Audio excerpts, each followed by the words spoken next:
David Erdos with poem 21 from the COVIDIan Age. This poem is influenced and in tribute to a clip that was recently posted on Double Down News. Coming back, or the dragons stay dark. If we were to fully question our saints, would those who follow faith lose their bearings? For unknown to many, there is a soul-slicked stain to bright wings. The Order of St. Michael and St. George is one of England's prized medals, given to those working abroad to deliver what this disillusioned isle sought to bring. At the centre of its star sits a small enamel painting of the aforementioned St. Michael stamping on the neck of a black man, the devil, of course, to white eyes that fill with the froth of insanity and importance, not to mention the evil of a history authored and torn by their lies. Such lies fuel the heart of this much-deceived country, as England becomes its own form of contagion or cancer through the colonial shame of its past, and which we now see repeat through the racism that would claim us, as the former dragon opponents serve approved forces who are there to suppress the black heart, as well as the neck. So, on whose side stands that angel? In whose home or quarter does justice and faith now patrol? The death of George Floyd may not have occurred in this country, but so many have. Now the danger is in whose name rests control.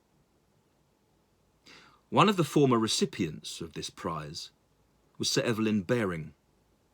Governor of Kenya in the 50s, his concentration camps for the natives surpassed the Nazis, as his own Attorney General described.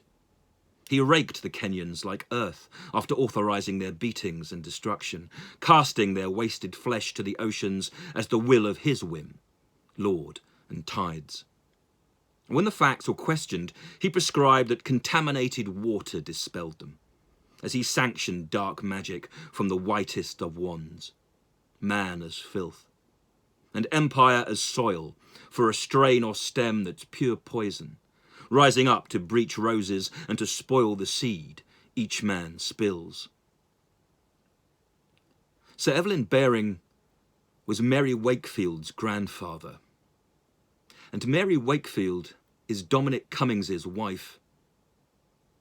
How far does the fruit fall from the tree from which so many were hanging? If not by neck, then by shadow, and how much influence leavens the practice and codes of each life? We are all ourselves, we believe, separate to ancestors. So just as a strain of belief rides blood's river, it can easily be diverted for sure. But then, of course, there's her man, and the empire he seeks to make in our background. Was this woman formed by a template that sought some manner of fouled continuance in the law?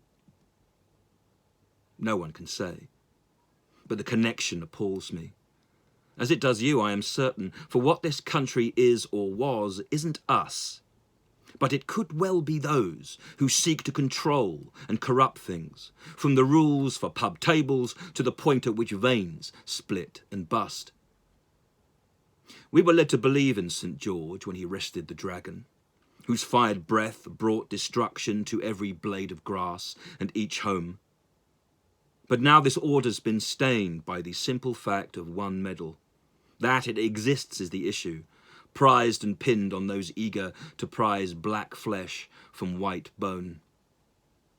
That story's come back through this very connection, and the history of oppression that once granted England false pride. Now in the fray we seek strange directions. I beg once more for discernment, a sacrifice skill in these times, but it will be all we have left, as they raise their new swords against us. The glint of steel may have faded, but in their legislations and actions I hear the echo of the millions lost to murder and the millions more yet to die.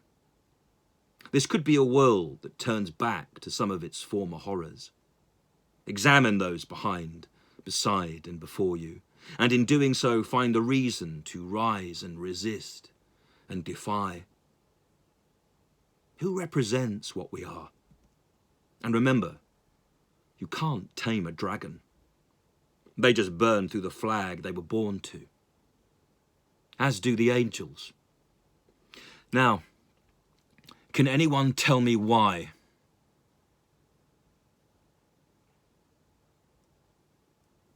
David Erdos, July the 17th, 2020.